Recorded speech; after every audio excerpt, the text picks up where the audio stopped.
Venerdì 1 maggio, San Pellegrino Laziosi.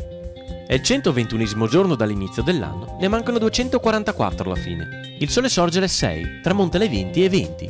La luna si leva alle 17:43, tramonta alle 4:45.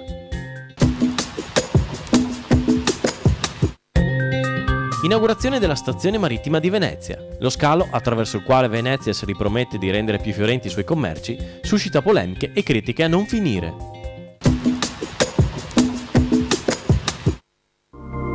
Le previsioni per domani. Variabile con alternanza di nuvolosità e parziali rasserenamenti. Precipitazioni. Sui rilievi probabilità medio-bassa di locali piovaschi e rovesci. In pianura probabilità bassa di modesti fenomeni locali. Temperature. In pianura valori in generale aumento. Sui rilievi minime stabili e massime in aumento.